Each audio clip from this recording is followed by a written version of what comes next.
Ramadan Kareem to each and every one of you. For those of you who were there in our previous episode, we were talking to Sameena Khan. She's a personal trainer as well as an award-winning athlete. She's a bodybuilding athlete who's won championships globally representing her country in India. And today she's here to talk about the importance of nutrition and how to eat and drink right when you are fasting during Ramadan. So thank you again, Sameena. Pleasure is mine. Yeah, so we were having some interesting conversations actually before we started recording, and I would really love to know, Sameena, as would our viewers love to know, on what should be the main essential things that people should have in their plate during iftar, like the key essentials. Yeah. So every time, not just iftar, but suhoor or any meal for that matter, it's very, very important to be very mindful of what your plate is looking like, because when you look at your plate, it has to have 30% of protein, Right. and your 60% of carb, Right. which is a complex carb. Okay. Mind you, complex carb comes from vegetables. Right. Yeah. Okay. And Noted. your That's 10% interesting. is your healthy fat, which Okay. could be avocado or a Right. peanut butter or the oil that you cook in, which is your olive oil, right? So you have to be so mindful when you're Yes. eating that your plate has to be a dominant of complex carb and Right. proteins. Proteins. Got Why it. protein 30%? Because that's going to help with the skeletal muscle mass maintenance of your body. Got it. And complex carb is your energy source. Right. Now, complex carb, once they go into the body, they get Yeah. broken down into sugar. Sugar. Yeah. Not simple sugar. Simple sugar gets converted into fats. Complex carb gets converted into essential sugar, which is energy provider for the body. Right. Interesting. Okay. And your healthy fat, the 10%, Yeah. helps with killing the bad fat of your body. Right. Now, people have this misconception saying that, oh, ghee is bad for the health. Yeah. But It's trust me, it's a ghee, big. coconut oil are Yeah. all the good fat which will help and which are very essential to cut down the bad fat in your body. Right. Yes. So Yes. when iftar happens, what I personally suggest is have a very high fiber iftar and a very small quantity, because you're eating the first meal after a 14-15 hour fast.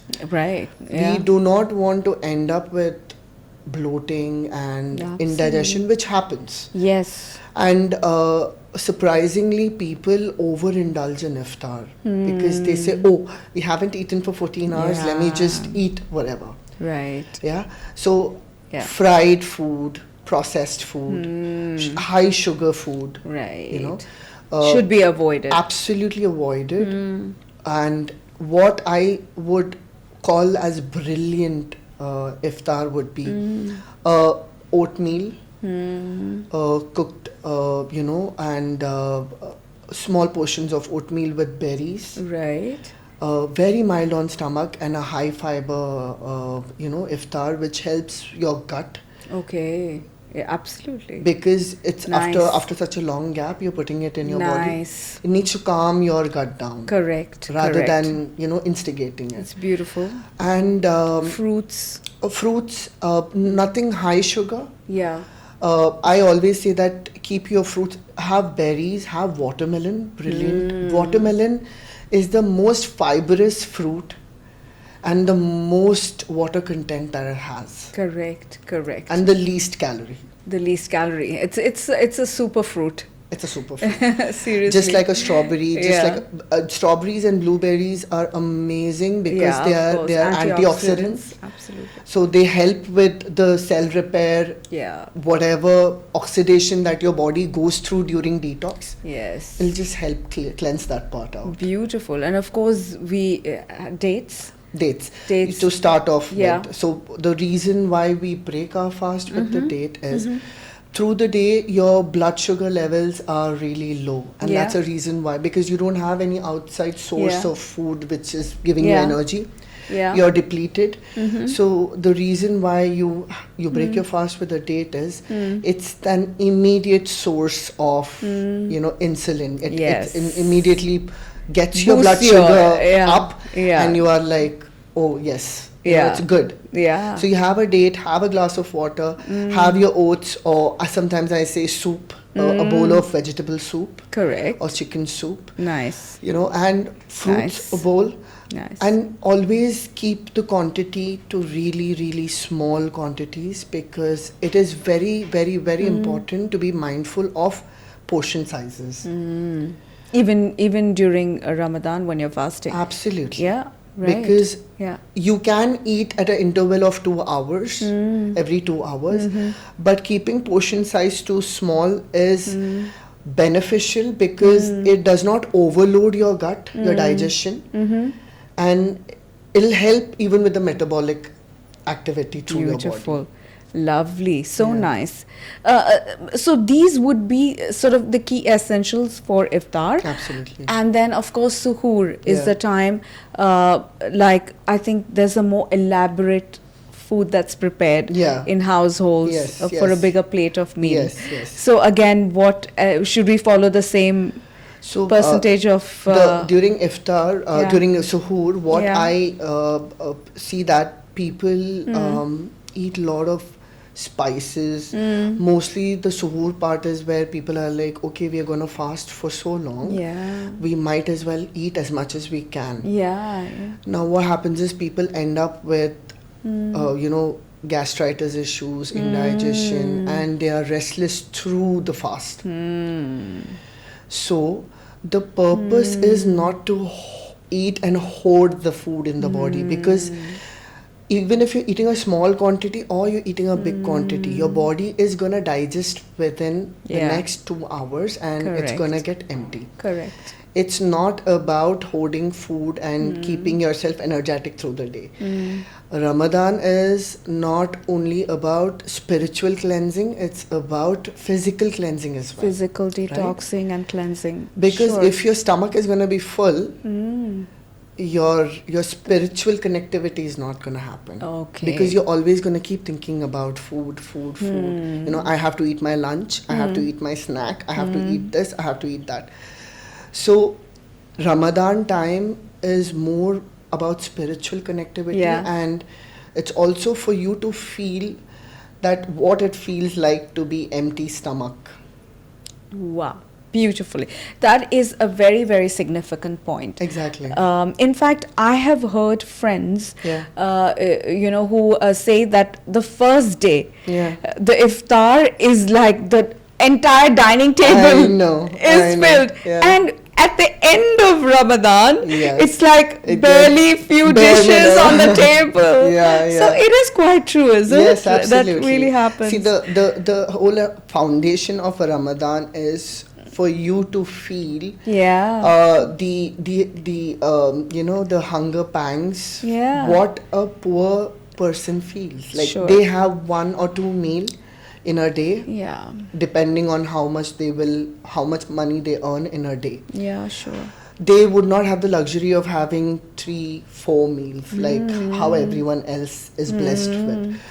So it's also spiritual connectivity, and physically you are detoxing your body. It's a golden time for you to detox your body. Yeah. Give your body that break Of course. from food, Of course. from all that heavy digestion work. Sure. Right? So suhoor time, I always say that have a high protein meal. Why high protein meal? Because protein is satiating for a longer hour. For sure. Now, if say you're having Yeah. a piece of chicken breast, or you're having paneer with a little bit of rice, Right. because rice is very cooling for your stomach. Okay. Yeah. So a rice with a little bit of paneer or tofu or any sort of protein with rice. your protein quantity can be slightly bigger, Okay. but carbs will remain bare minimum. Okay. And that will keep you full for longer hours, say about 4-5 hours. Right? Get as much water, like I think anybody who tries to drink water cannot drink more than a glass of water at one time. Yes. Yes. So they do can't. not over dilute your digestion juices by drinking Correct. too much water. Correct. Correct. Through the after iftar, through till you sleep, make sure that you are getting in that 2.5 liter to 3 liter water, Correct. glass by glass. Correct. Do not over dilute your digestive juices by Okay. just gulping Guzzling down in water. guzzling waters, right? So slow baby steps. Baby steps. Between iftar till suhoor, always little by little, Small every sips. half an hour, Sure. have a glass of water, Sure. so that your water intake is to the par and To it the- is perfect. Nice. Because most of the times people also complain that during Ramadan they are severely dehydrated, Yeah. because they are not mindful about Sure. drinking water, because people always confuse thirst with hunger. Oh, very interesting. This I didn't know. Yeah, and Okay. actually the body is thirsty, but But people think that, it- oh, I'm hungry, and they start eating again. Okay. Got And it. that's when your body gets severely dehydrated. So make sure that you're having a glass of water, which is about 220 ml to 250 ml water every Sure. half an hour, Okay. till about suhoor, if you're Yeah. awake, Correct. or till you're sleeping, basically. So don't try to guzzle in water like half liter, 1 liter water at one shot, because that's going to cause even more troubles digestion wise. Sure. So baby steps, when it even with coming to food or with water, both baby steps. Small portion, small glass of water. Beautiful. It should be good. Very nice. We were talking earlier about new mums, Yes. which I thought was so significant. Yeah. So new mums, bless them. Yeah. They can fast as well. Absolutely. And their nutrition, during iftar and suhoor can sustain for the baby as well Absolutely, during the day. So absolutely. please tell us about their dietary.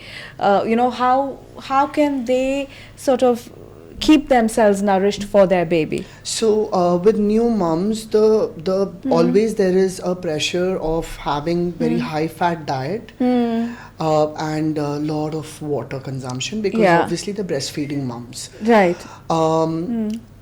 Yes, if your diet is not high fat, high fiber, Yeah. and your water consumption is not good, Yeah. the milk quality is going to go down. Okay. Okay. Right. So if you are a new mom and you intend on fasting, Right. so make sure that your iftar is Yeah. high fat. When I say high fat, there are it can be oatmeal with dry fruits, Okay. because your dry fruits are your high fat, basically walnuts and almonds and Okay. cashew nuts. Nice. These are really beautiful dry fruits for new moms, which helps Okay. with milk production. Okay. And Very there nice. is there is a tea. There is a herbal tea. It's a nestle tea, which helps with milk production. Okay. So sipping on nestle tea for about in between iftar till about suhoor, if you keep sipping on Okay. those tea, helps with milk production. Beautiful. And obviously having ghee, having chapatis, rotis with ghee and Right. good protein, Right. it can be chicken, beef, fish. Right. So these things Beautiful. help in keeping the milk production to the highest quality, Okay. Nice. and still continue to fast. Yes. It's not going to affect if your diet Yeah. and if you're taking care of your diet that way. Because see, end of the day, it's about your body is going to show what you're eating. Yeah, that is true. If you're not eating the right food, it is also going to It's show. show, or if it's you're not eating. it's going to show. Absolutely. So new moms, obviously the new moms who intend on fasting, they need to be mindful about, okay, this is good for the milk production, this is good for baby. So that way they can fast and they can still maintain. That's such a beautiful trip. Yeah. Very, very interesting. Senior citizens, Yeah. Any particular nutrition for them? So, Advice? with diabetes, what happens is diabetic patients are asked to refrain from fasting. Yeah. Because of the sugar Correct. levels and things, so Correct. it's not really advisable Correct. for them to be fasting. Correct. Now, when it comes to high cholesterol, Yeah. fasting is a blessing. Exactly. You know, So people true. with high cholesterol So and true. fatty liver, Oh yeah. the fasting helps because your liver basically is going through the cleansing, and fatty liver is because all the fat reserves, all the HDLs, all the bad cholesterol is just sitting on the liver, Right. and the glycogen is not able to metabolize and use up this because it's a Right. fat, it's a bad fat. Yeah. So cholesterol is a blessing, and the fasting is a blessing in disguise for the For cholesterol, people with cholesterol high high. cholesterol. During the fasting time, during Ramadan time, when people are fasting, the cholesterol people, these bad fat gets pulled out from the reserve, Oh, nice. and that's when most of the people come up and they say, "Oh, you know, in the last 1 month of fasting, I think my cholesterol level just dropped." Yeah. And most of the That's cholesterol nice. patients are asked to do intermittent fasting for a reason. Sure. Because you need to put your liver in a depletion mode so that the liver understands that it is not going to get an extra source of fat from the food, but has to pull it out from the reserve. From the reserve. And that's when the cholesterol levels drop. Exactly. Wow, beautiful. So actually, this is great. So senior citizens, if they are not diabetic, but maybe having like higher High cholesterol, cholesterol. Yes, Ramadan they can. fasting. Like is my one of the father, best. my father is a high cholesterol, a high BP patient. He went through an open heart, and he is 62 and he's still fasting. Bless him. And Bless him. it helps him massively because it helps him with his cholesterol, because his cholesterol is always through the roof the entire year, and when he's fasting it It just, just comes. So he actually looks forward to Ramadan, I'm sure. yeah. So it Bless helps, him, bless him. yeah. So So that way senior lovely. citizens can do fasting if their health permits them. Yeah? Okay. Obviously, there is a lot of complexity because you need to consult with your doctor and check with the doctors as well if medically they are fit to fast. And if they are fit to fast, then by all means, it's amazing. You should. Oh, wow, amazing. Have we covered everything? Absolutely. Great. It was so lovely talking to Sameena. Such an informed podcast this has been. So if you are fasting, you exactly know now what is good for you to consume during iftar as well as during suhoor. And as Sameena mentioned, even new mums can, fast and keep reserves for their baby. So all the tips are available on this podcast. Do follow Sameena on her Instagram handle. Do follow us as well on our Instagram handle. If you have a question, if you want to ask anything about fasting or fitness during Ramadan, please do reach out to us. We are happy to help you out. For now, thank you again. Thank you so much for having me again. So it was an amazing podcast. Loved it. Thank you. Same here. Thank you so much, everyone, for watching. Keep watching. We have more content coming up for you. Thank you. Thank you.